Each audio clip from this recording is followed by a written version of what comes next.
So I'd like to welcome everybody to this week's webinar.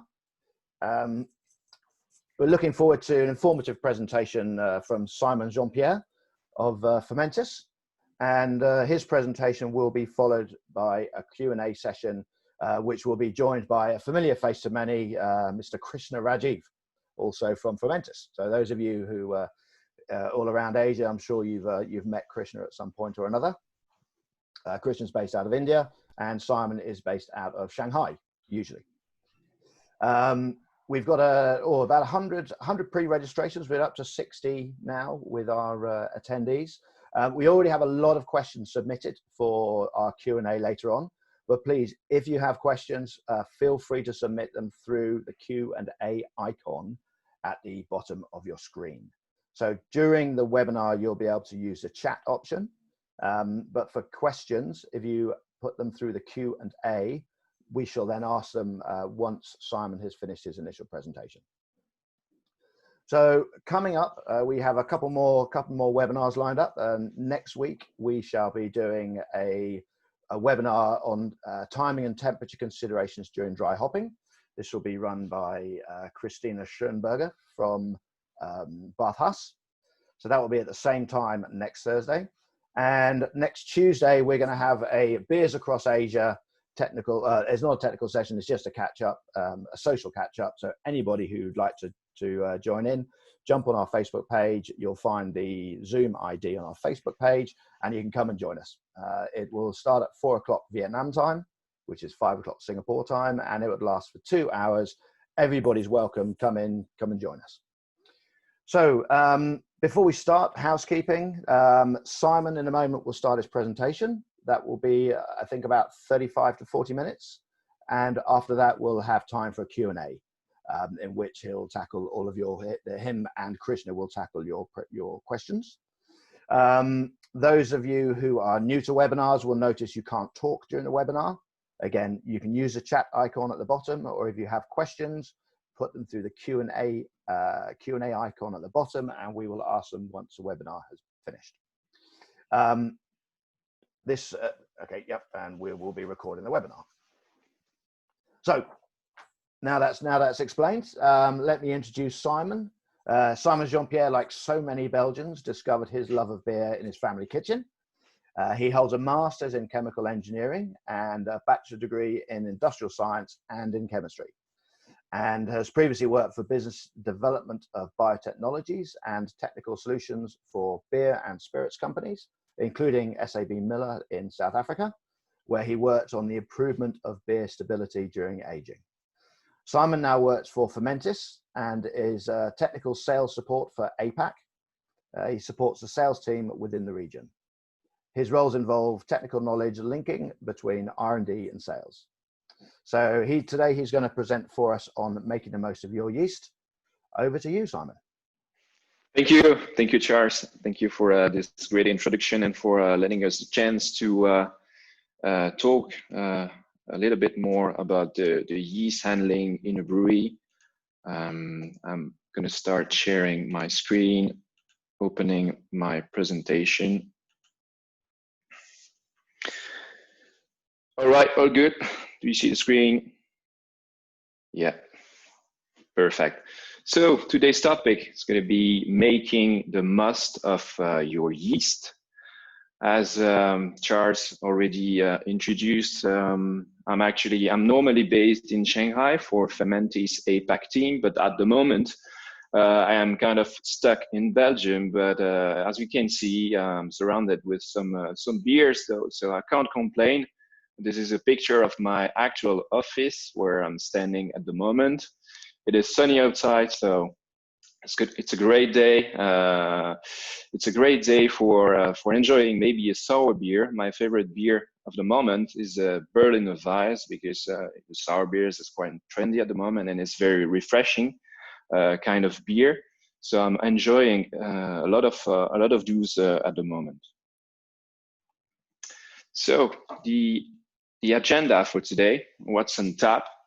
We will be covering different aspects of the yeast, so you can know better your yeast, so you can also master your yeast, and so you can manage your yeast. So hopefully at the end of this presentation, no matter you are very technical already on your yeast, no matter you will be looking for more basics points on yeast, we will try to cover a lot of different aspects based on the questions that we receive regularly on the yeast. So some topics we'll be covering about yeast will be the wort extract, sugar consumption, nutritional needs, some metabolism. Then we will go into how to master your yeast, how to use active dry yeast, how to do a proper cell count, viability, what are your fermentation tools as a brewer, as a craft brewer and a home brewer, how can you actually adapt and control your fermentation. And then we'll go through very more specific techniques of multiple batch fermentation and harvesting and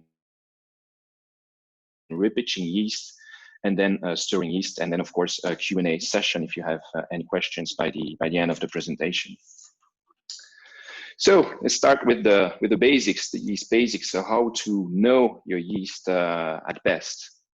The first step, of course, as any brewing process, is to have an extract. And so in your extract during your brewing process in the brew house, what you want to have is fermentable sugars that you get from your cereals and malts. It's also proteins, peptides, free amino, nitrogen, iso-alpha for the bitterness that you get from your hops, fatty acids, and different other compounds, because your target there, so the definition of the extract is to solubilize everything that you have from your raw materials, from your grain and hop, and you extract that, solubilize it into your wort to get it accessible, for instance, for the yeast in the later stage of fermentation.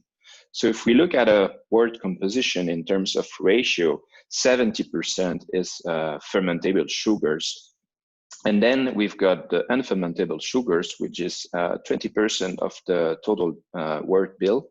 And then the rest is nitrogenous and all the other compound that you have here on the left.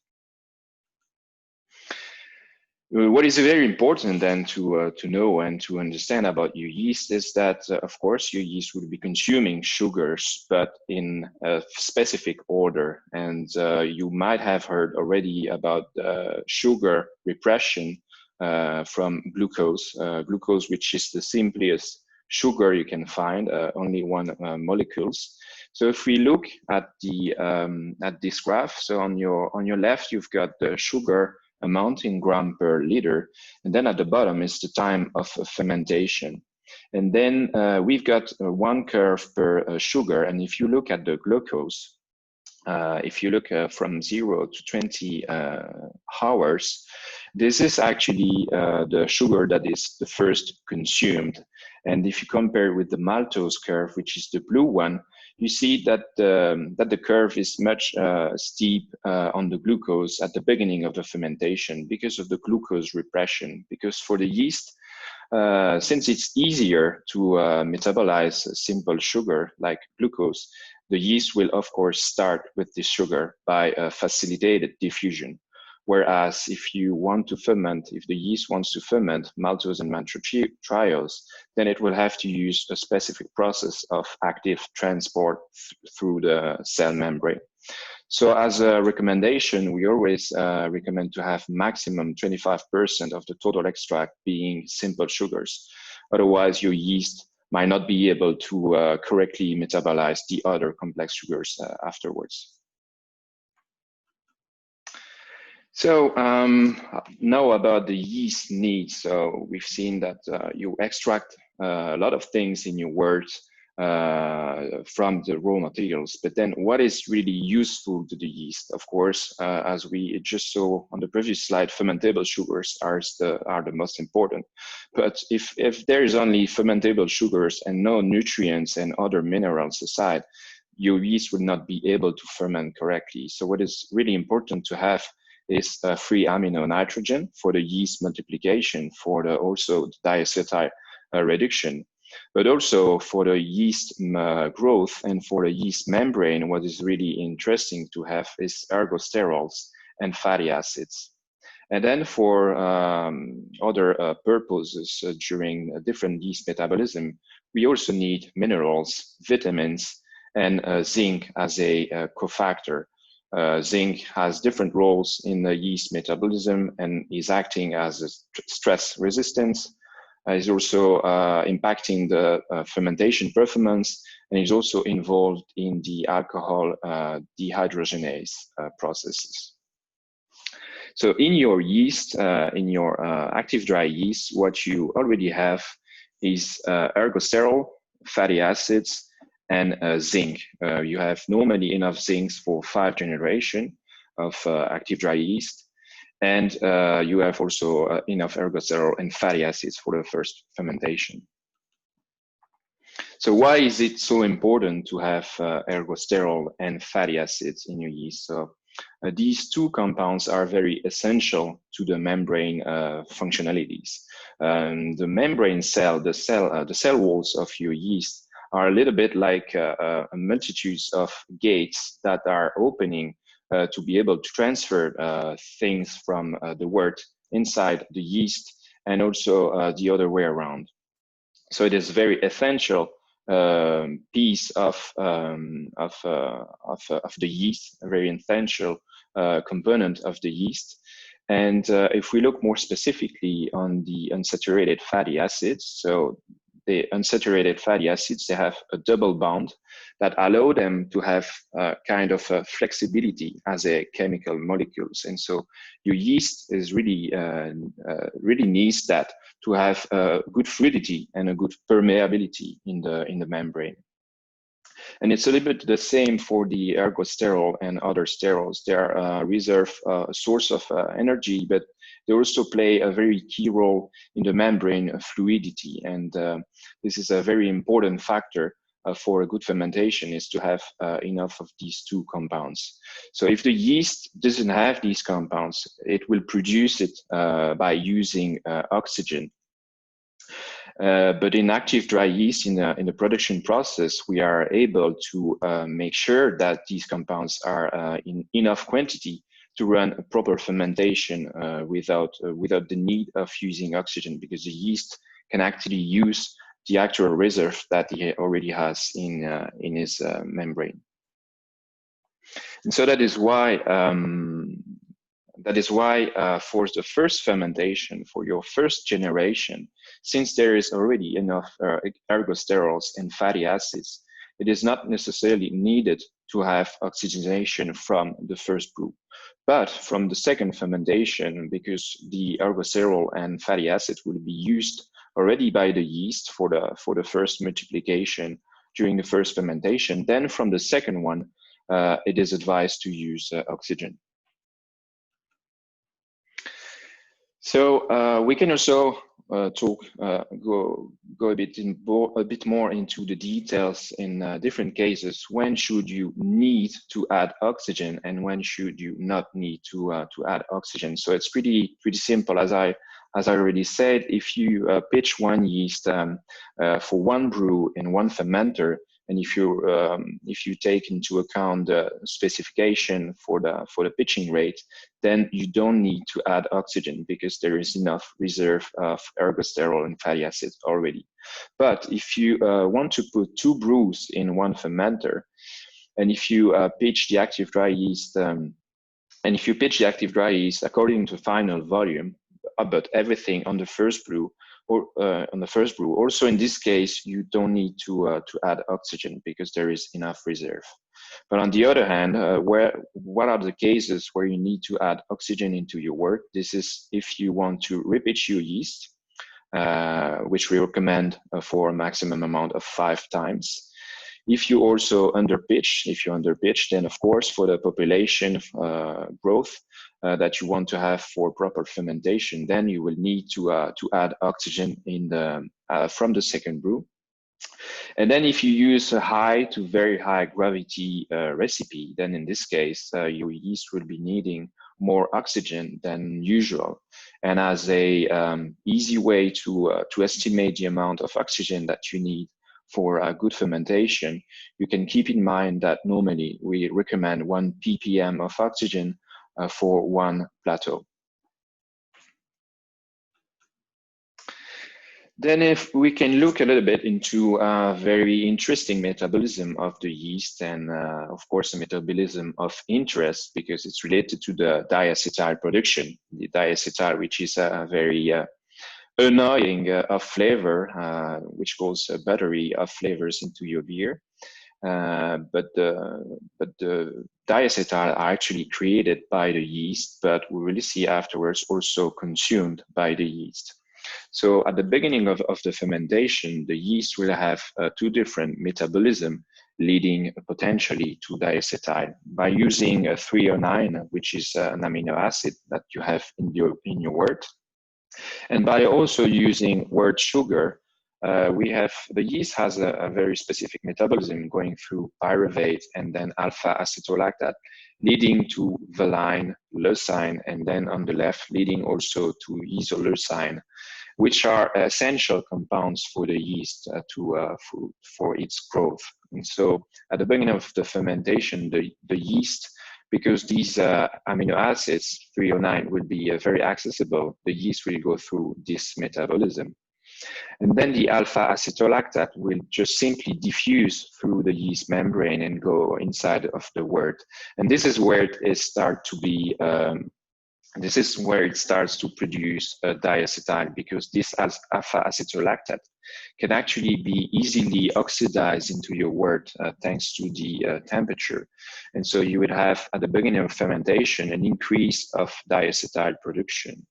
And then on the left, going through the other metabolism, you can also get alpha acetohydroxybutyrate in your wort, which also gets oxidized into a pentanedione. And these two flavors, so diacetyl on the right and pentanedione on the left, have a very low sensory threshold. So this means that a very low quantity in your beer or in your wort will definitely bring perception of the flavor. But the good thing is that your yeast on this is also a nice friend, because it can actually metabolize diacetyl and metabolize pentanedione into the alcohol form of pentanediol and butanediol. And these flavors have a very, very high sensory threshold. So you don't, once it's transformed into these compounds, you don't have anymore the flavor perception. But the yeast, as we saw earlier, it likes it easy for the yeast. So they will start consuming simple sugars at the beginning, but they also have different groups of amino acid absorption. And so 309, for instance, is part of the first group of amino acids that are absorbed by the yeast. But then once it will be no more of 309 in the wort, then the yeast will start to use the group B. And the group B contains, for instance, isoleucine and valine. And so once the yeast starts to use this group of amino acids, it will stop to metabolize through pyruvate and through also the left process. And so at this stage, you will have an increase of alpha acetolactate into your wort. And what is very dangerous is that this alpha acetolactate can later on get oxidized into your beer, and then you can have a peak of diacetyl production. So to be able to fight that correctly, what you want is that at the end of fermentation, you want this quantity of alpha acetolactate to be oxidized through temperature, so that your active yeast can actually keep going on the metabolism and transform these ketones into their alcohol forms, so you don't have anymore the off flavors. So to summarize the different ways that you can use to control the diacetyl into your beer, this is of course having enough FAN content, free amino nitrogen. And what we recommend is a ratio of 150 to 200 ppm. This is strain dependent because some strains might have different needs in terms of FAN. And then another way of controlling the diacetyl is to have a high population of yeast. As we can see, as you saw on the previous slide, the more you have yeast, the more diacetyl you will produce, but also the faster will be the reduction of diacetyl. And the reduction of diacetyl is actually a faster process than its production. Another way to control diacetyl is to play on temperature of fermentation. If you increase the temperature, you would have a faster fermentation and then higher diacetyl production. But on the other hand, you would have also a much faster conversion of alpha acetolactate into diacetyl. And so if you have still active yeast at the end of fermentation, that quantity of diacetyl will be metabolized into the alcohol form with less of flavor. And so this is why it is advised at the end of fermentation to have the well-known diacetyl rest, which is nothing more than just allowing time to your yeast, to your active yeast, to metabolize and to convert this diacetyl into less annoying compounds. And so for the ales, for example, you just allow 24 hours of time of fermentation for the yeast to be able to consume the diacetyl. And for lager, we look into a time of 24 to 48 hours at a higher temperature of 16 degrees Celsius. So now that we've seen a little bit of the basics of your yeast needs, we will now start to look at the yeast handling, how to handle your yeast at best. And of course, the first step when you start from an active dry yeast is the rehydration process. So for lager strain, we are looking at a temperature of 21 to 25 degrees Celsius. And for ale, it will be a little bit higher with a 25 to 29 degrees Celsius. And then with your fresh pack of yeast, of active dry yeast, what are the steps for a good rehydration? So the first step, of course, is to sprinkle your yeast in your media. And then you let it sit there for 15 minutes. At the end, you stir gently, and then you can directly pitch into your fermenter. If you don't want to pitch directly in your fermenter, if you want to store, or if you have to store your yeast for a bit, here on the left corner, you can see that we have some recommendation on the maximum time you can keep your pitch at a certain temperature. So the lower will be the temperature, the longer you can actually keep your pitch without too much issue. So at 4 degrees Celsius, for instance, you can keep it up to 18 hours. But then if you increase the temperature to room temperature or 25 degrees C, then it's only recommended to keep your pitch for a maximum of 4 hours. But on the rehydration, we very often receive a lot of questions, because it's true, if you want to have proper fermentation, if you want to take care of your yeast, you can wonder about the temperature you should use for rehydration. You can also wonder about what kind of media should you use. Should I use wort for the rehydration? Should I use water, but arrow water or tap water? What kind of agitation regime should I use? How long shall I rehydrate for? So this is a lot of questions that you can ask yourself as a brewer, as a home brewer. But this is also a lot of questions that we have asked ourselves, and we made a very wide study on all those parameters, and we tried them all just for you. So we are able now to give you an answer on all those questions. And so we studied the vitality and the viability of yeast through different conditions of rehydration.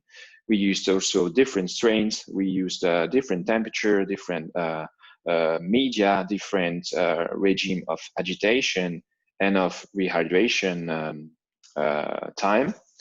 And this is a very big study, so I will not go into a lot of details today because of the time. But anyway, the good news is that actually a direct pitch has no impact on the yeast viability and yeast vitality. So if you want to have a very easy process and without worrying about any potential impact on the yeast, actually, we've noticed that a direct pitch is a very good way of introducing your yeast in your fermenter. And so any yeast that you will see with the easy to use E2U label on it is actually a yeast that you can direct pitch.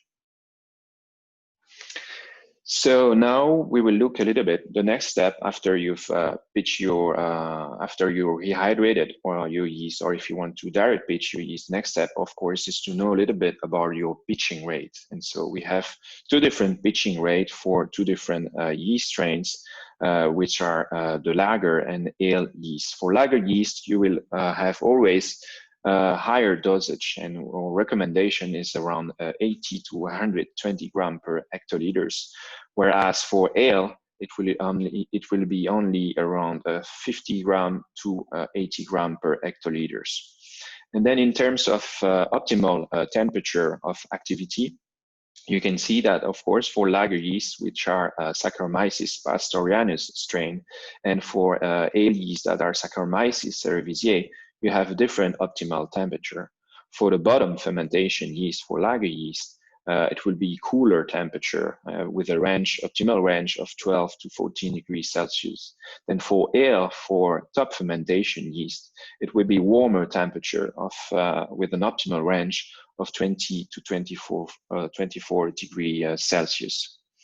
In a pack of active dry yeast, we have minimum cell count per gram of 6 millions. But more generally, the usual cell count that we have is around 10 to 15 millions of cells per gram. And then next step, if you want to have a good control of your fermentation, is to be able to have a good cell count to see if your yeast has been growing as expected. And also it is a necessary step if you want to do any yeast harvest. It's very important to know about your cell count. So if you use Toma cells, what you will have to do is to have a range of between 10 to 30 cells per medium square, because if you have lower than 10 cells per medium square, you will not have a result that is statistically accurate and consistent and representative of your total cell count in your wort.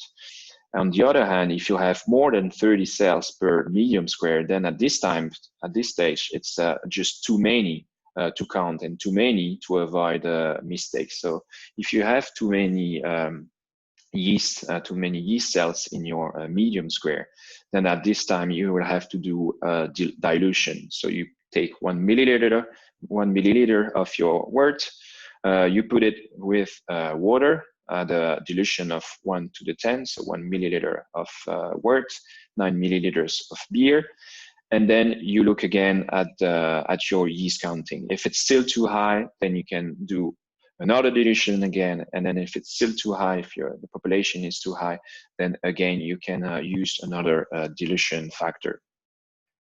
And then depending on the dilution that you will do, you will get the F factor, which is 1 on the dilution. And then you can start your counting. We usually recommend a counting of 10 squares, but you can go up to 16 if you want, and you can go lower than that. But of course, if you want to have very statistically good result, we recommend to count at least 10 medium square. And then after you have counted 10 medium square, you can use the below formula to have your yeast cell count in cells per milliliters. So if you do that, if you do your cells count, you have the total amount of cells that are in your fermenter, in your wort, but you don't have a very representative idea or yeast. You don't know how many viable cells are there into all those yeast that you counted. So you have here access to two different methods using two different reagents, which are methylene blue on the left, and the other one is iodine on the right, which is the Lugol stain method. So the methylene blue will give you a good indication of the dead or alive cells. So the one that will stay in brew are actually the dead cells, because methylene blue is toxic for your yeast. And so a yeast cell that will be alive will convert and will degrade this methylene blue, and so will remain uncolored, while the dead cells will remain in blue. And then on the right, the iodine method gives you a good indication of the glycogen reserve, because you might have a yeast that is actually alive, that you might have a viable cell, but maybe this cell has not a very good health if there is not enough glycogen reserve in it to be able to run good fermentation with a shortest possible lag time. So the method on the right using iodine gives you good idea of the glycogen reserve, and so on the health of a yeast cell. You can use whichever of these methods, also using the total cells count from the method before, and then you would get a good idea also of the viability of your yeast. Then now we will look a little bit about what are the different fermentation tools that you can use in your brewery during fermentation to be able, to tweak a little bit your fermentation. So the first parameter that we will look at now is the temperature. So if you consider the same gravity, the same pitching rate, then what will be the effect of temperature on lager yeast and on ale yeast? So if we start with the lager yeast, if you have lower fermentation temperature, the main consequences would be slower fermentation, and will be also difficulties to remove diacetyl, acetaldehyde, and also some possible off notes like H2S. Then if you use a higher temperature with your lager yeast, you will have, of course, a faster fermentation, but it will also lead in some cases to a different flavor profile. This is actually very strain dependent, and some strains might have a better resistance of a change in the temperature conditions compared to others. And from a study we did on SAF lager W3470, for instance, this yeast is like a stone. No matter the condition that you will use, no matter the temperature change, gravity change, this yeast is actually very, very stable in terms of fermentation kinetic and in terms of flavor profile. So it is very strain dependent. Then if we look at the ale yeast, and if again we lower the temperature, the fermentation will be slower and or also incomplete in some cases. And again, difficulty for your yeast will be about the removal of diacetyl, and will be also about acetaldehyde of flavor. Then if you use higher fermentation temperature on ale yeast, then the fermentation will become very, very fast, but you might have also some various off notes. So again, this is very strain dependent. And if you have any specific question on the behavior of the yeast you're using, just feel free to ask us, and we'll be happy to answer that. So here is an example of the W3470. So if you play on the temperature with a very, very high gravity wort of 20 plateau, if you play on the temperature, you can see that you can have a difference in terms of fermentation kinetic. You can see that you have quite a huge difference if you ferment at 12 degrees Celsius, whereas if you ferment at 16 degrees Celsius. So this can be used, the temperature can be used as a tool to control your fermentation kinetics. Then if we look at the pitching rate, and again, if we consider same gravity and same temperature, what will be the effect of your pitching rate? So if you have a lower pitching rate, lower than the specifications, which are 50 gram per hectoliter for ales and 80 gram for lager, lower pitching rate will lead to prolonged lag phase and also a risk of contamination, because at the beginning of your fermentation, the target, of course, is to have your yeast to inoculate the wort as quickly as possible and as faster as possible, because you don't want any potential contamination to be able to develop instead of your yeast. So if you use low pitching rate, you might have this risk of longer lag phase, of slow fermentation or incomplete fermentation. Then if you use higher pitching rate, for example, if you're harvesting your yeast and you don't have a microscope to do a cell count, higher pitching rate is actually also not good, because you might have very fast fermentation, short lag phase, but then H2S issue, and also a shift in your flavor profile, which will become more neutral. And it will be also, if you have a very high pitching rate, you have a high amount of cell, it's also for each single cell, it's a higher competition to get access to the nutrients that you have in a wort, because this amount of nutrients is fixed, whereas the amount of cell, if it's increased, then there is less nutrient per cells. In case of a very high pitching rate, you also have less biomass production and a decrease in quality of the harvested yeast. So again, if we look at an example with another strain, here is the SAF Ale BE134 at 20 degrees and 16 plateau wort. If you look at two different pitching rate of 25 gram per hectoliters, which is very low, and a higher pitching rate of 100 gram per hectoliters, here again, you can see that there is a very obvious influence on the fermentation kinetics with a difference of 12 days in fermentation. Then the last parameter we can look at as a fermentation tool is the gravity. So if you want to brew a very high gravity beer, if you notice that your ADF is lower and fermentation is slow, what are actually the different things that you can do about it? So if you're using ale yeast, it is recommended to increase your temperature up to 25 degrees Celsius. You can also increase your pitching rate up to 80 gram per hectoliters. And for very high gravities, then you can add oxygen at a rate of 1 ppm per plateau. Then for the lager yeast, you can increase the temperature also as a solution up to 13 degrees Celsius. Or you can also have a normal fermentation temperature, but just raise it to 15 or 16 degrees Celsius after 2 days. You can also increase your pitching rate up to 120 gram per hectoliters. And in case of Bohemian lager, which are fermented at very low temperature of 8 degrees, you can even go up to 200 gram per hectoliters. And then again, for very high gravity, we recommend addition of oxygen. Here again is an example of fermentation kinetic from another yeast. Here it's the SAF Ale BE256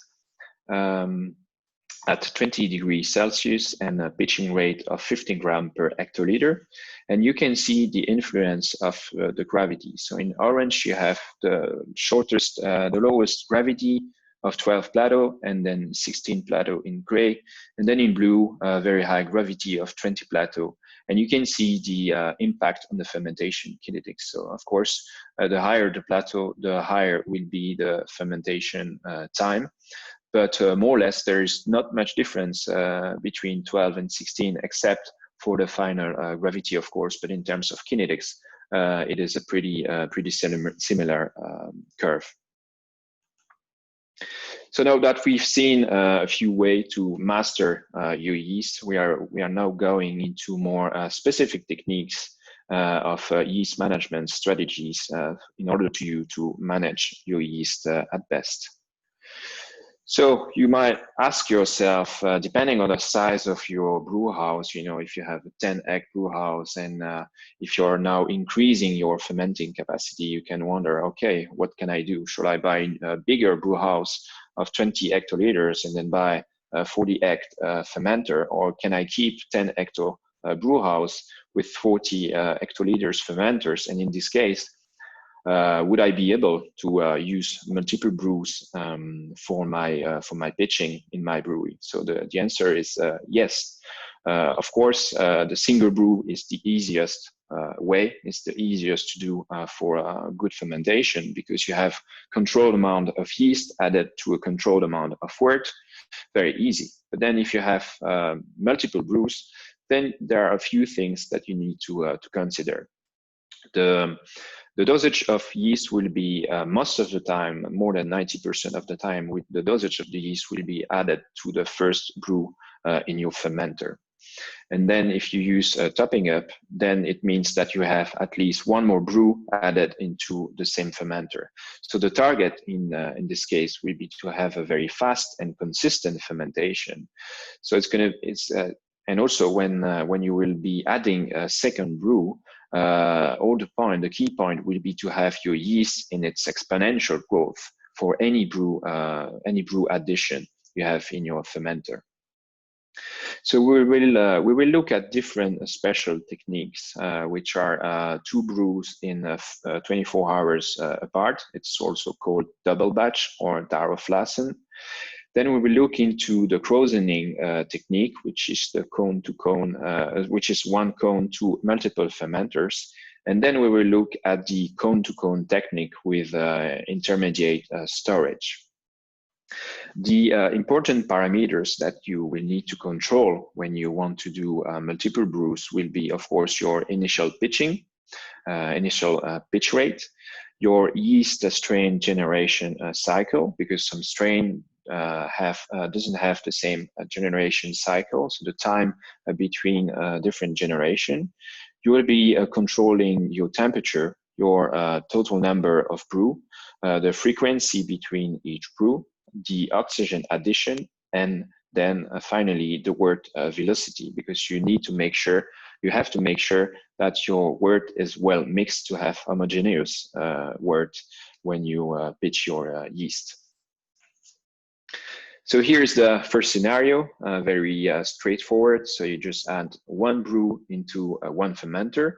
On your left, you have the wort volume in hectoliters. So here it's the green curve.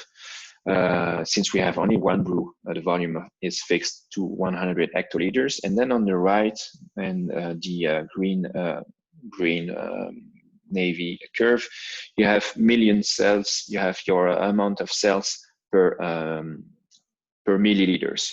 And the key steps that we have here, if I use the laser pointer here, so here at the beginning you have the lag phase of your yeast fermentation. Then you've got here the acceleration phase, and then here the exponential growth phase, and then deceleration phase, and then finally stationary phase. So these are the 3 key steps that you have during your fermentation. Then in the case of a double brew, if you use the double batch technique or Daroflassen, here again in green we have the amount of wort that you add in your fermenter. So as you can see, first we add 25 hectoliters, then we add again 25 hectoliters after 24 hours to reach a final volume of 50 hectoliters. And then we've looked at 2 different pitching rates. So the first pitching rate here in orange is the full pitch of 24 million cells per milliliters for the 50 hectoliters. So in the first brew, you dose the full pitching rate. On the other one, the other curve, the purple one, it is only a pitching rate of 12 million cells per milliliter for the 25 hectoliters. It means that you did half the pitch you were supposed to do. And what is the difference between these two curves? So if we look again at the key steps, you have here lag phase, acceleration phase, growth phase, and then you can see that the yeast has already started going into the deceleration phase. And this is where after 24 hours, you add your second brew. And so the consequences of that is that your yeast will struggle a little bit because it has already started before to go into deceleration phase. Then when you add the second brew, you add some more simple sugars. So the yeast has to start all over again with a little bit of a lag phase. And you can see that it's struggling a bit to reach after the final cell count. Whereas if you have used a slightly lower pitching rate, you have here the lag phase, acceleration phase, exponential phase. And you can see that the yeast has not started the inflection into a deceleration phase. So when you add your second brew after 24 hours, your yeast is actually still in its growth exponential phase, which is actually good for your fermentation kinetics, because you can see here that the kinetics was faster. So a few key points on that is that your yeast is always most of the time pitched in the first brew. Your yeast has to be in its exponential growth when you are topping up. And what you need to consider is the balance between the lag phase and the exponential phase, as well as the sugar consumption, biomass, and alcohol. Because when you have a higher increase of biomass, this is more sugars that is used in cell divisions and in cell replication rather than alcohol production. So this is a balance that you have to find between the two when you want to choose the pitching rate. And then it is also advised to use a wort transfer of maximum 45 minutes to avoid to have a very homogeneous wort.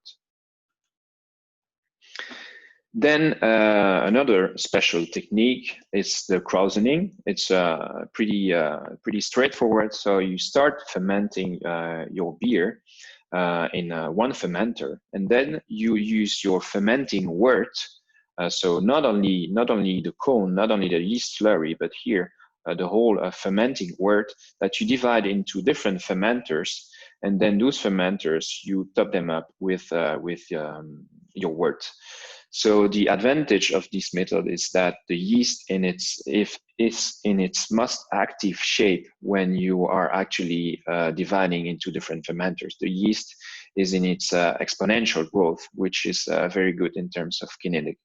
And the yeast is not yet stressed, because if you harvest end of fermentation, compared to this method, you have more stressed yeast, more chance to get stressed yeast at the end of fermentation, rather than here harvesting a fermenting wort.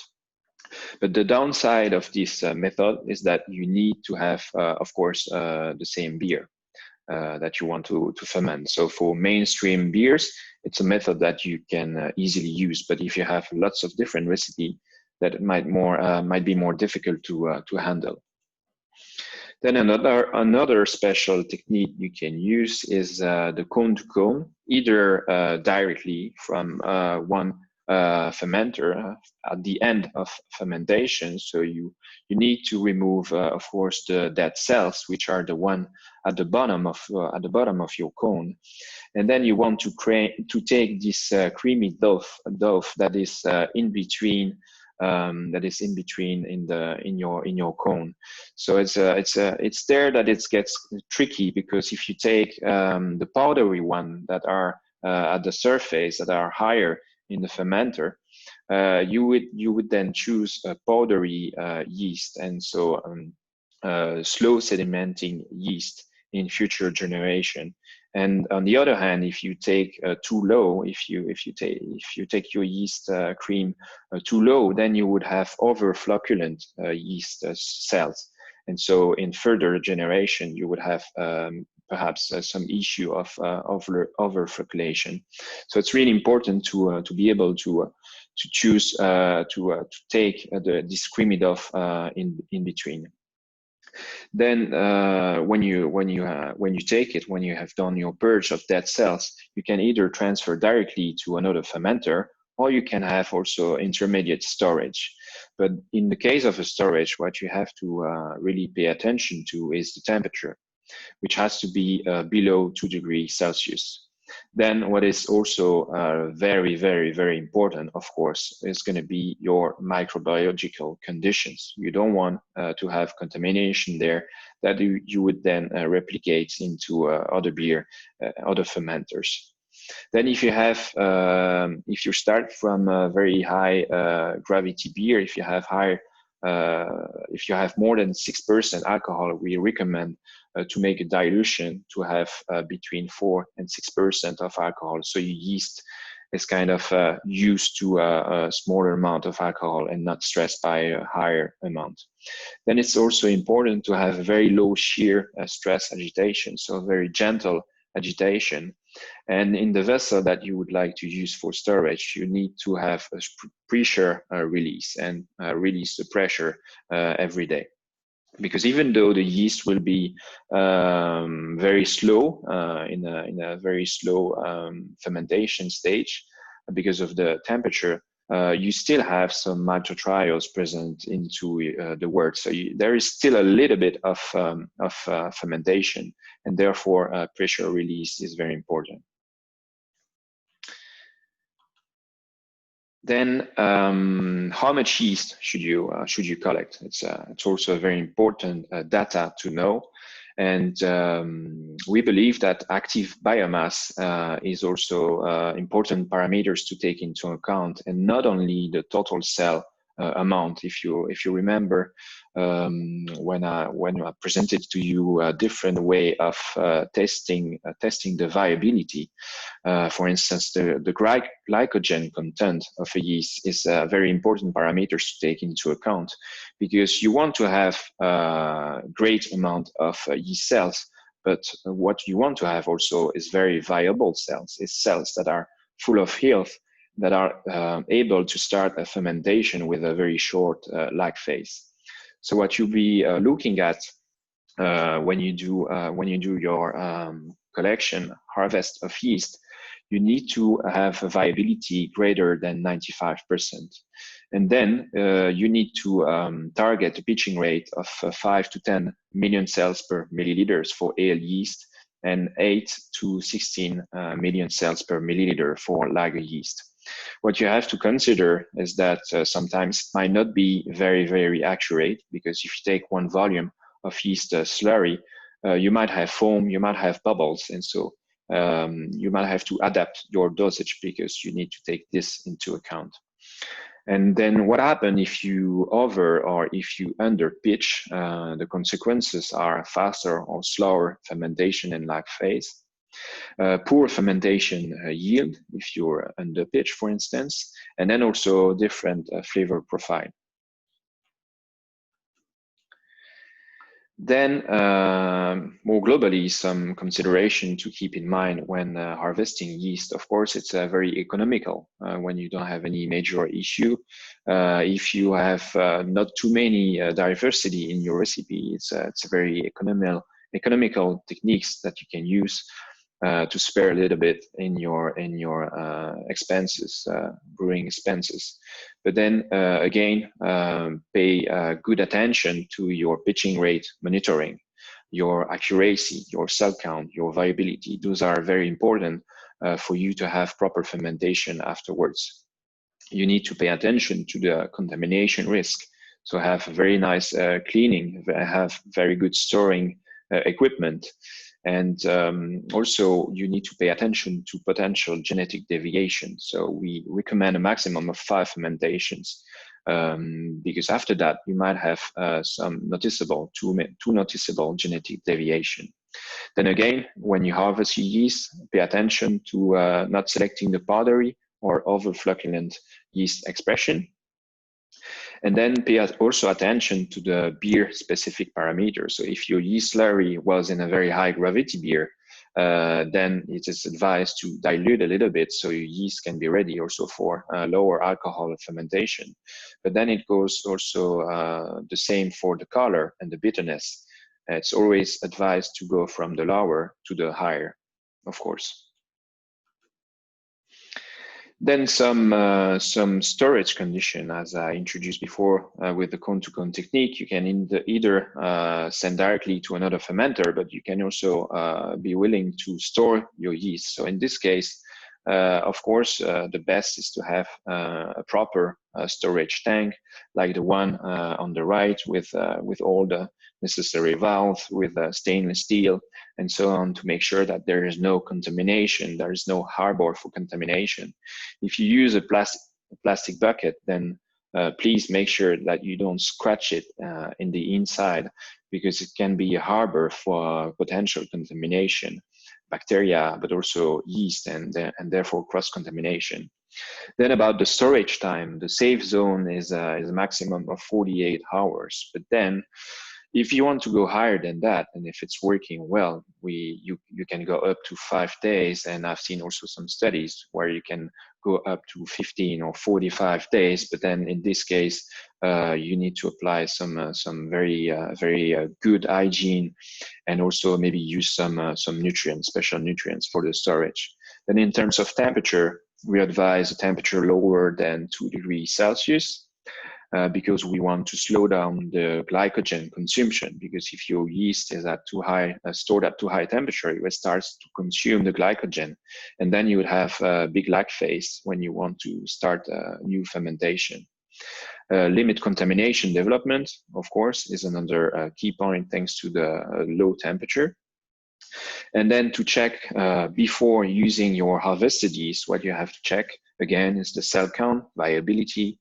And then if you don't have any microscope, what you can do is a forced fermentation test to see if you don't have any bigger lag phase than usual. You can also check contamination with mainly lactic acid bacteria test kits, because those are the main contamination you can find. And then also check and try to have a very accurate calculation of the volume of this slurry you want, based on the viability. So that's it. We have seen how to know, master, and manage your yeast. I will just finish with a few key takeaways for you brewers. So the first one, because it's a very usual question. So do I need to oxygenate my wort? So again, Fermentis active dry yeast are produced in a way to ensure high content in ergosterols and fatty acids. So with the first pitch, you don't need to oxygenate your wort. Then if you use harvested or repitched yeast, we advise adding oxygen from the second brew. And then and then the typical oxygenation again is 1 ppm per plateau. Then another interesting key takeaways is that you can use all the active dry yeast with the easy to use label. We've done all the hard work for you by trying different rehydration method, and actually you can use direct pitching with no impact on viability and vitality of your yeast. Then the third point is about the fermentation tools. So again, keep in mind that to control fermentation, you can use different pitching rate, different gravity. And if you want to know more about a specific strain behavior into different conditions, please keep in mind that we've done a lot of studies on our strain, and we are able to give you answers and to give you specific sensory profile and kinetic profile with different conditions. You can actually access this through our APP, Fermentis APP. This is accessible data directly on it. And then the last point, how to safely store your yeast. So please pay great attention. If you have a fresh pack, it's below 10 degrees for 3 years. Open packed is below 4 degrees, maximum 1 week. Rehydrated yeast, it's maximum 18 hours if you store under 4 degrees Celsius. And then the yeast slurry for harvesting, it's below 2 degrees Celsius for a maximum of 5 days. That's it for the presentation, and now we are going to the question and answers session. Thank you. Oh, thank you very much, Simon.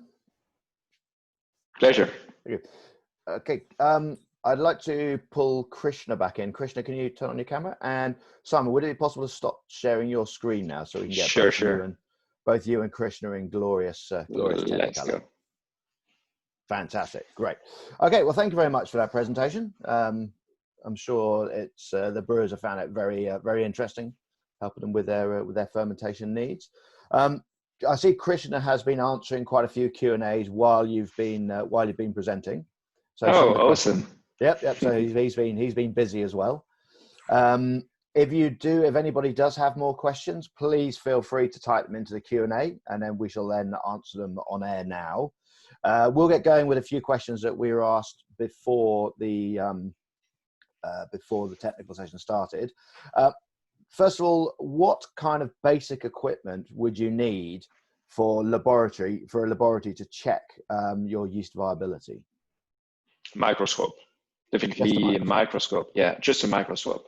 That's the basics, because with a microscope you're able to do your cell count, and then if you have reagents like methylene blue or the iodine, then you're able to check also viability. So those are the two only things you need.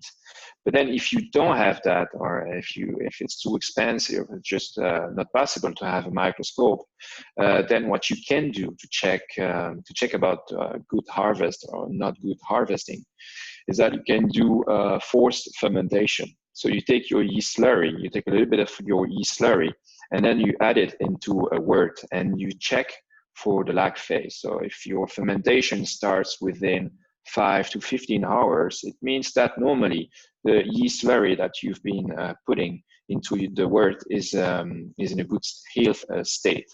But if you notice a longer lag phase, then it means that the health of your harvested yeast is not good. So that's maybe another way to do it in a small scale volume, just to check your yeast viability in another way than using a microscope.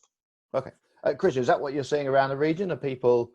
Is it a combination of microscopes and forced fermentations? There are, I haven't seen many forced fermentations, and many of the smaller craft brewers actually having microscopes. Microscope is a microscope, a hemocytometer, and probably some methylene blue is one of the best investments to have. Okay, so your advice to any small microbrewery setting up, if they have to invest in one thing, it would be a microscope. Yeah. Yes. Yeah. Okay.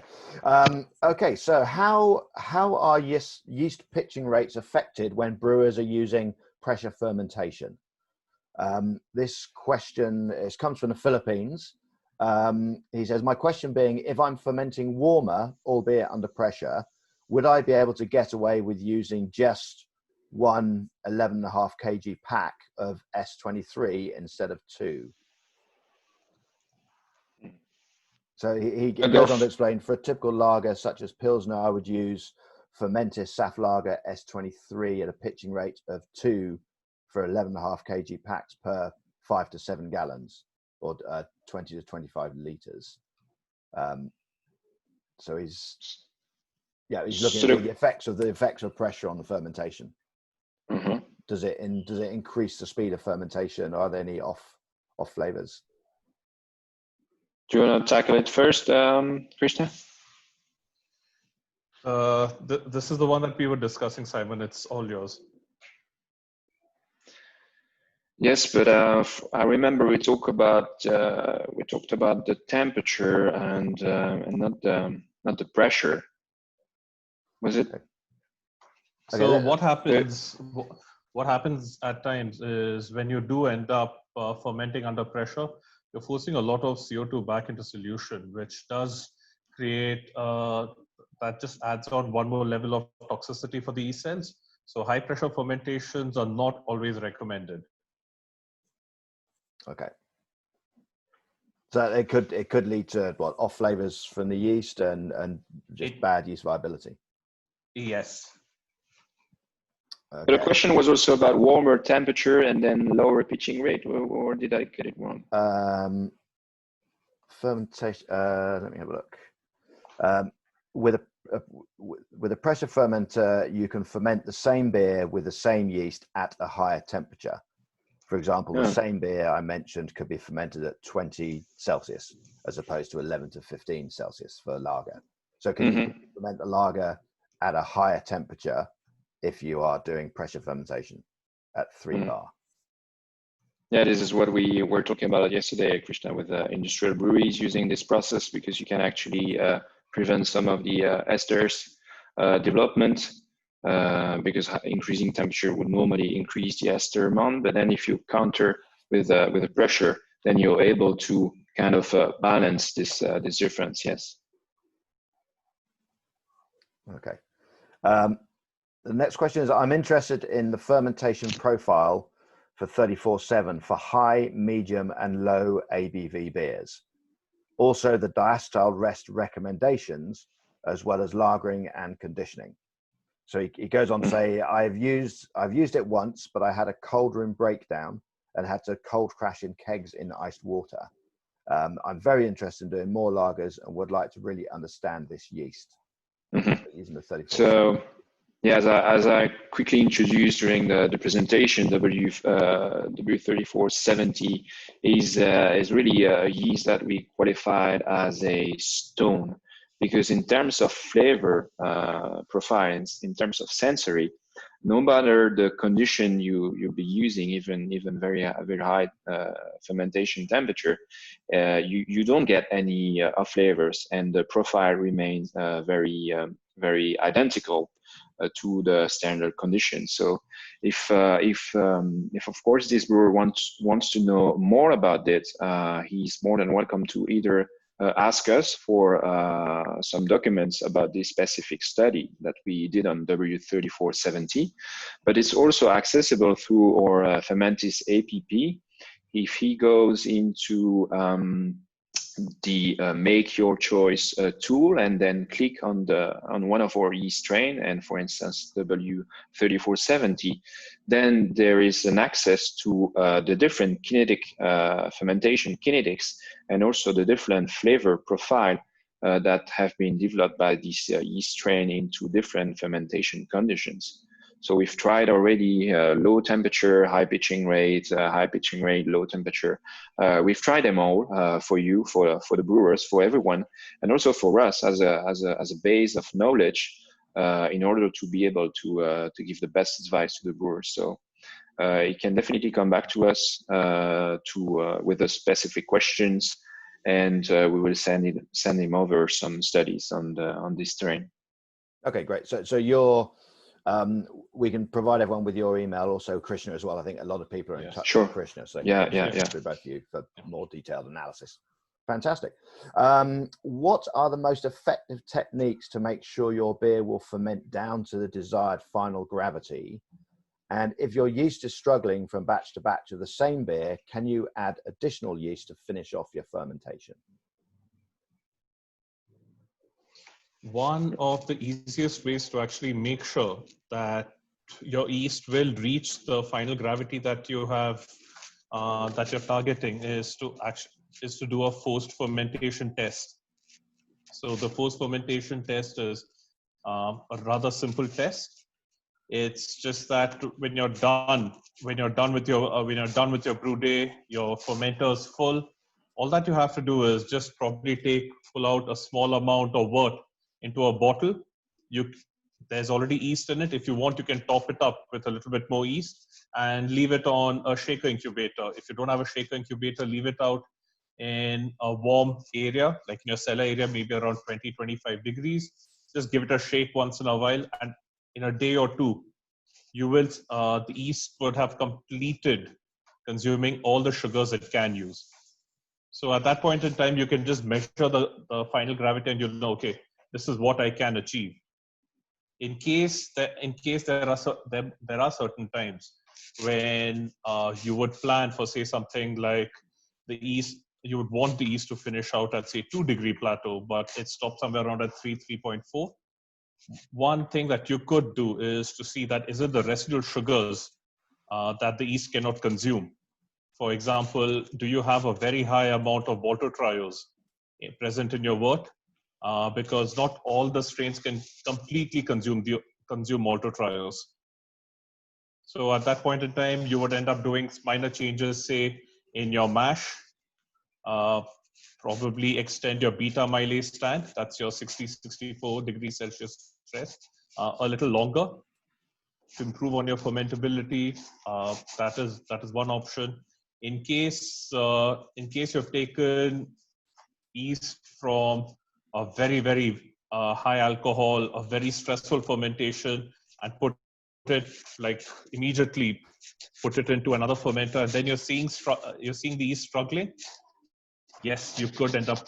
You might have to use another. You might have to add some fresh yeast to top it up.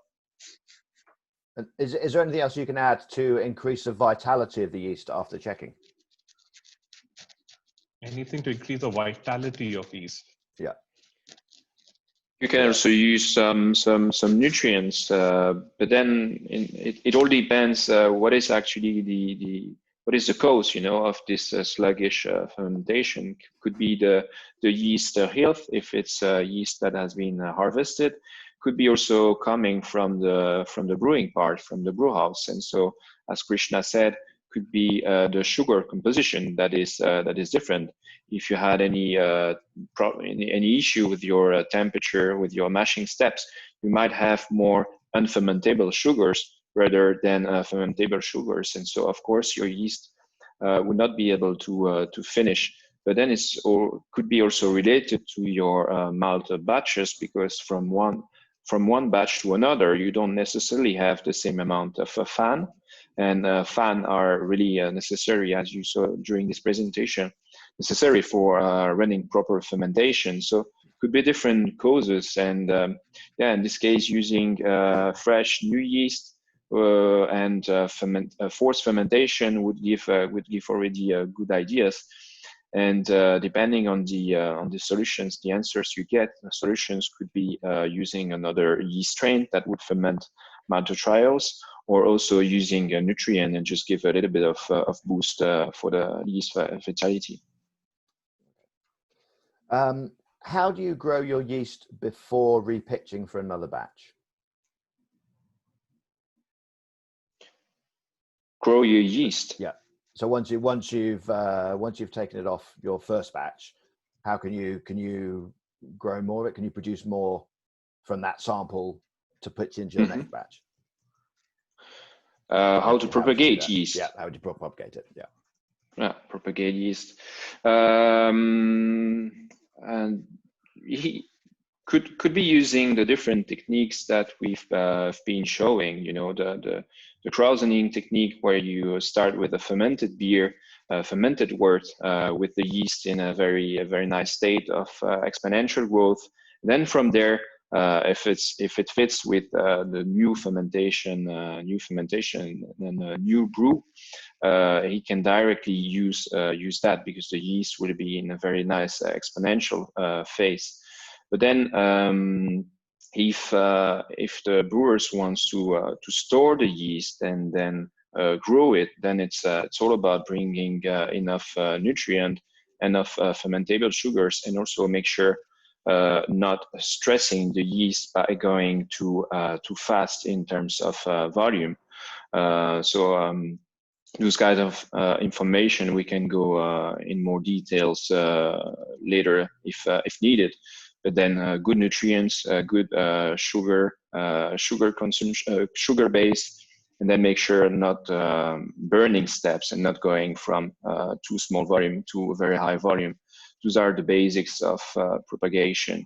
But of course, we would recommend either using the techniques that we've introduced here in the presentation, and then to also keep in mind that propagating yeast needs materials, equipment, And there you definitely need a microscope, good hygiene, and it's a lot more work.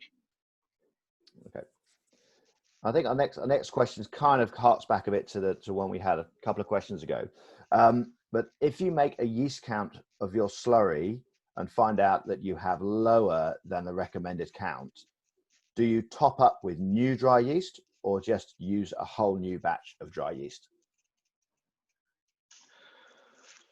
You can do either of it, or you can use just more. You know, if you have higher amount of slurry with lower viability, then in this case you can just increase the volume that you would normally pitch. That can also work. But then, of course, using a fresh pack of yeast, you make sure that the yeast that you have there in your pack, they have all the necessary glycogen reserve, ergosterols to run a proper fermentation. So either of these solutions. Normally, if you have a batch that has got lower viability, it is good to see for how many cycles or how many generations you've used it, and if you've gone through the cropping process correctly. So if you're unsure about any of these steps, it's always good to discard the yeast and use a fresh pack. Okay, and you only recommend five generations of yeast? Five cycles Yeah. of reuse. Okay. Okay, next, is it advisable to pitch at a higher temperature to reduce lag time and then lower the temperature afterwards for your fermentation? Yes, this is something that can of course be done. And again, this is quite strain dependent. Some strain might react to a higher fermentation temperature differently from one strain to another. So as long as the strain is actually able to reduce lag time by an increased temperature without, on the other hand, creating any flavors, then of course it's a good solution. But beforehand, I would, if it's one of our active dry yeast, of course, it will be better maybe to just ask us, and to be able to check in our studies if this yeast is actually handling higher temperature without any flavors. Yeah. Okay. What's your recommendation for pitching two different yeasts to create complex flavors? Do they grow at the same rate if pitched at the same time? Simon, if I may, Yeah, each sure. yeast strain, if you look at it, each of them have got different growth curves. So, for example, I hope most brewers have our tips and tricks. If you have our tips and tricks, you would see that different yeast strains have got different rates of growth, and they reach their peak of fermentation, or they reach the end point much faster. So if I have to take an example, if you take a blend of two strains, say USO5 and S33, you would see that S33 has got a growth rate which is almost vertical. It can be compared to a growth rate similar to BE256, whereas USO5 ends up being slightly, maybe say at 35, 40 degrees, and it takes a little bit time to pick up. So in these sort of cases, what would happen is you would have one strain being able to outgrow the other. And the strain which is able to outgrow the other would end up dominating the fermentation, especially with a lot more of its flavor characteristics. So that is one. So that is one thing. So if you are looking at co-inoculation, it is always good to, so when I take the example of say something like S33, it's always good to inoculate it with something like, if you're taking, I can come back to the example of S33. If you're inoculating it, doing a co-inoculation with S33, S33 is maltotriose negative. So you would need a strain that would be able to come in and take the maltotriose, start consuming from the maltotriose forward if you wanted to bring about those characteristics. Or you would need one that has got a complementary growth rate. So both of them are able to grow at a very fast rate so that you're able to get the benefits of both strains.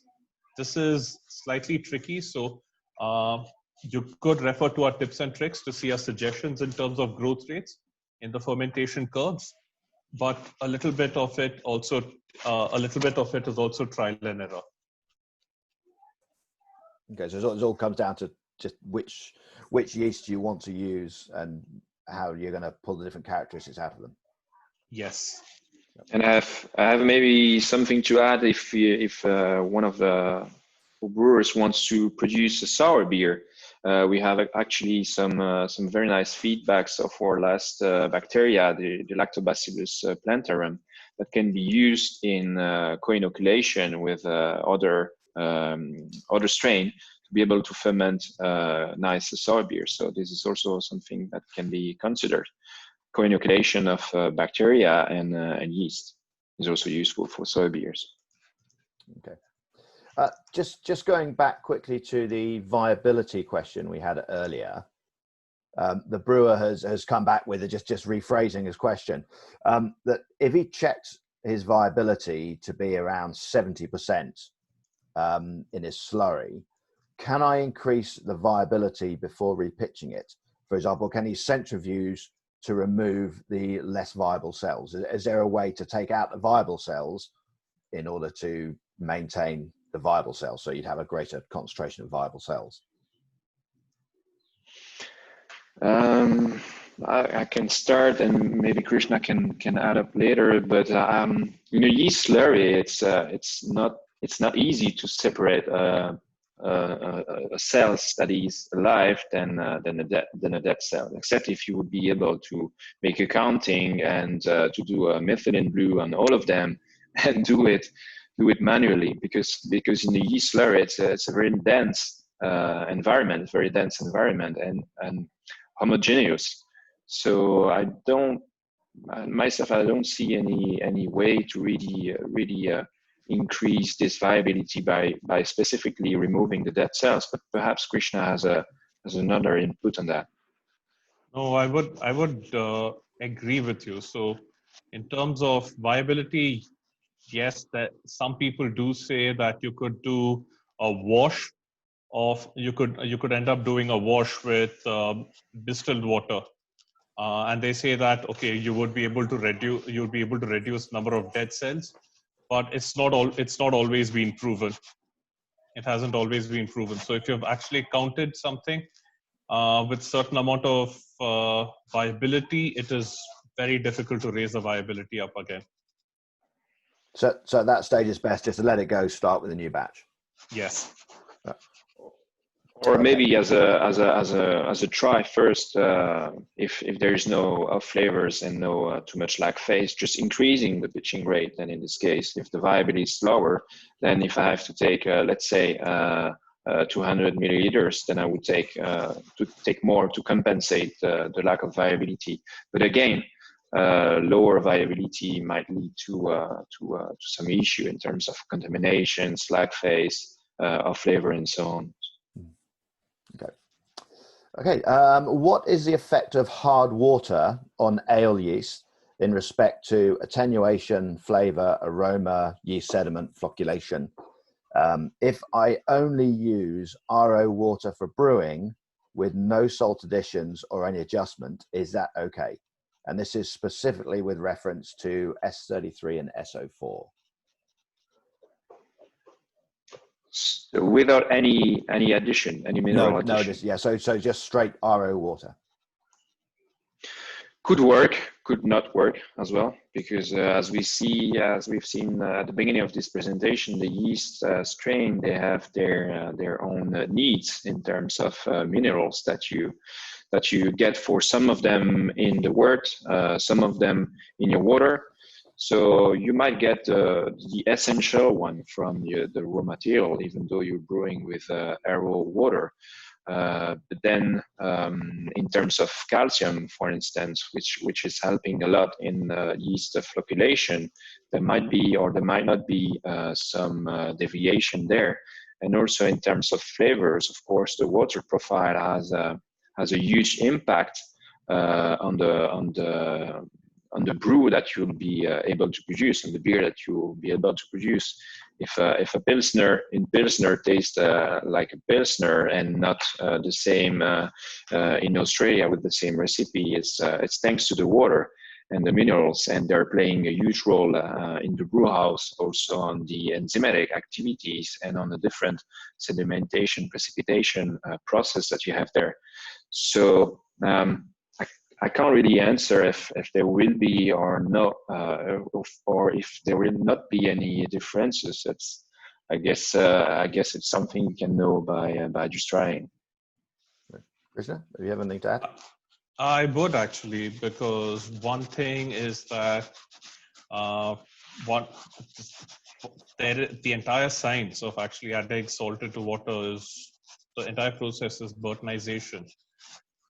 So it is, you could end up brewing with using pure RO water without adding salts, but you do need to remember that every metabolic function of the yeast does need a particular metal, either an anion or a cation as a cofactor, or has some role to play. Like, for example, calcium helps with your pH, helps with flocculation of yeast. Zinc effectively helps with the EMP pathway. You need manganese so that the cell can take the zinc in, and that way, the more you look into it, like just for a simple thing, like your sulfates have a role to play with your bitterness perception. Your carbonates help in increasing the pH of your mash. So this is just like really quick examples I'm giving. So you can just see that if you're using RO water that is been stripped off all possible metal ions, is effectively just the same as distilled water. You're growing your yeast, or you're conducting a fermentation in a very deficient media, which can lead to a lot of problems, and maybe issues with fermentation, issues with certain off flavors, and so on. The easiest one to see would be the fact that you would have issues with flocculation of your yeast. It is a standard recommendation that we make also, that to get good flocculation of yeast, you need at least 100 ppm of calcium.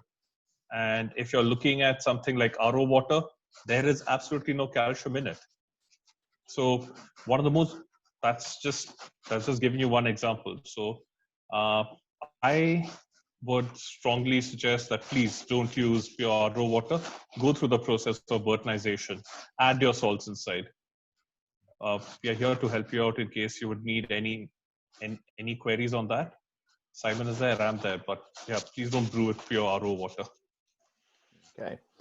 Okay, next up, I hear that some brewers use CO2 to rouse the yeast at the bottom of fermenters. Is it recommended or necessary? Any safe figures that you might have for the amount of CO2 for this usage? So would you recommend rousing with CO2 through the fermenter? So, Simon?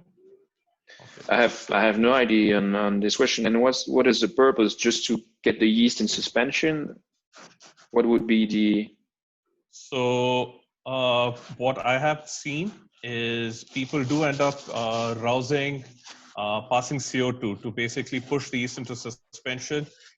During some cases, especially when you get like premature flocculation of the yeast, or you see extreme slowing down of your fermentation, or at times even in certain cases of stuck fermentations, or if you would have like a higher amounts of diacetyl.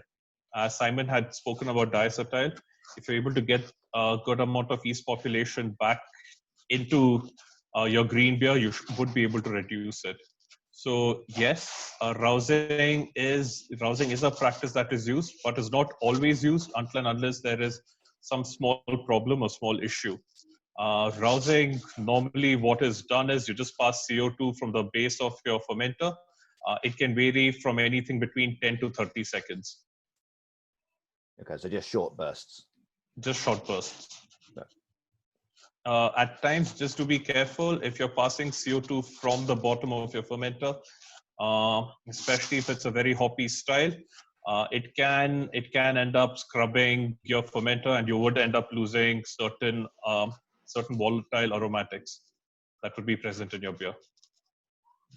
Okay, thank you. When using the iodine staining to check for glycogen content, what levels of glycogen will be considered good for use? I guess in this case, it would be in an absorbance value. So what levels of glycogen will be considered good? When using the Lugol stain test, you don't actually have a very qualitative amount of glycogen in the yeast, but it's more about the coloration that you get. The browner it will become, it means the higher content of glycogen is in the yeast cell. So the one with less glycogen content will appear in a light yellow color. So it's not very qualitative way. You will not get a precise amount of glycogen, but it gives you a very good idea. If you see that most of your yeast are brownish rather than yellowish, then it's a very good sign of a good yeast health. And the other way around is a sign of bad harvesting practices, or just a yeast that is not in good health anymore. And so it's probably time to use a new pitch. Okay, Christian, anything to add? Good. Okay, we've got time for a couple more questions. Most of these staining methods. Yep, carry on. Most of these staining techniques are very, very, very qualitative. It is through what you're looking at. You're looking at it under the microscope, so you can't exactly measure it in terms of an absorbance value. There might be some more tests about it. But at least right now, for a very quick result, as Simon was sharing, Lugol stain is the best method to look for like really dark brown glycogen granules. Okay. Next question: is it possible to make a yeast slant from dry yeast? Slant? What is that? Krishna? Why would you want to make a slant from dry yeast? That's the first question. Yes, dry yeast is probably the most active and the most stable form of yeast you can get right now. So, okay, so no need to make a slant, as long as you don't need to make a slant, but yeah, you can grow it on anything. You can grow it in a test tube, you can grow it in a slant, but it's so easy to handle. You don't need to do it. Okay. And with regards to dry hopping and yeast reuse, what would be the best practice? Having a hop gun. Or if there is no repitching, no yeast harvesting, then there is no issue except the potential hop creep, of course. But then if there is no yeast harvest, then there's not much of a problem with that. Okay. Okay, just a couple more before we finish. These are ones that were sent in earlier. About the two new yeasts of Fermentis, HA18. I have brewed a batch of barley wine using HA18. The actual ABV measures by refractometer was 17% ABV, but the beer was very sweet. Is this normal? This is a very interesting question, because here we'd have to ask for the brew sheets.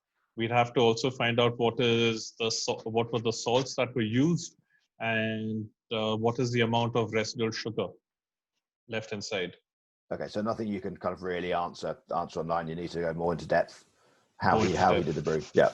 Okay. Yes. Well, I know who the brewer was who sent it in, so I can, if you'd like to send me more information, I can happily pass that across to you, or you can contact Krishna directly. Perfect. Okay. Well, I think that is. Let's see if we've got one more here. Okay. Yeah. Here we go. Last one. In the prime fermentation, if the lag phase is more than 24 hours due to too cold, will it affect the quality of the finished beer?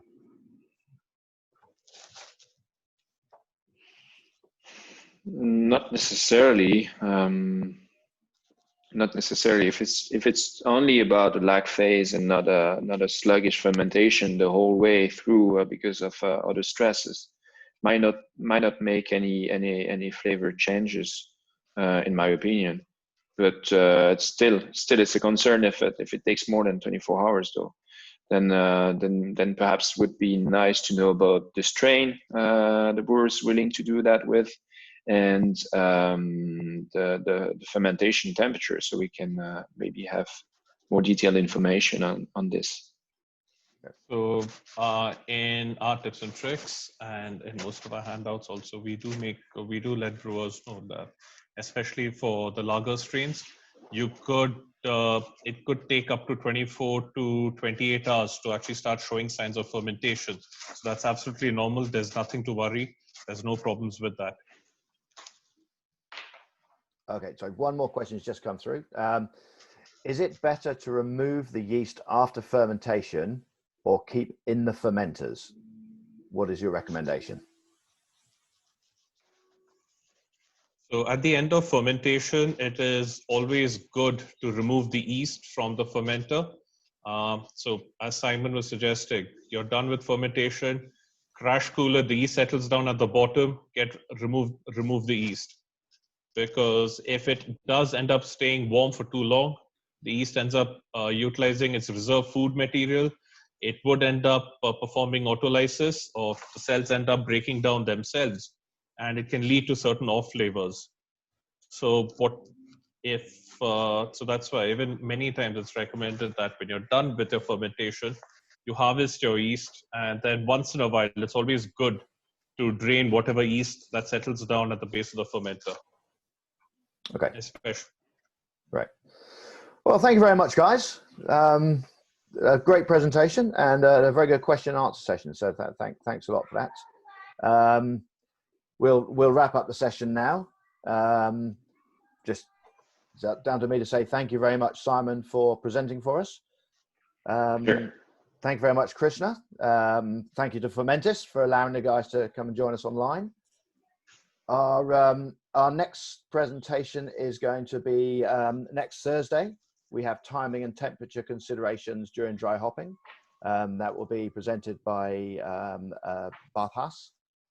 So yeah, thank you to everyone who submitted questions and for tuning in. And don't forget that next Tuesday we have our happy hour with our Beers Across Asia. Come and join us for a couple of hours. Jump in. We start at 4 o'clock Vietnam time. It's just a webinar ID, so it's a Zoom ID, so everybody's welcome to join whenever you feel like it. So hop in, hop out, come and say hi, catch up with people from all over the region.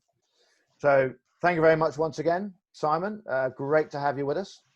And thank you, Charles. Thank you for. Hope you manage to get back out to China soon. Yes, I wish. And in the meantime, I have plenty of beers to taste here, so it's okay. I'm lucky compared to Krishna, who's not able to get a hand on any. Sorry about that. But thanks again for this nice session, Charles, and thanks Krishna as well. Thanks very much. Thanks, Simon. Thanks see you both around APAC someday. Yep. I'll catch up with everybody soon. Thank you for joining. Thanks, Charles. Thank you, everyone. Bye. Thanks, everyone. Bye-bye. Bye-bye.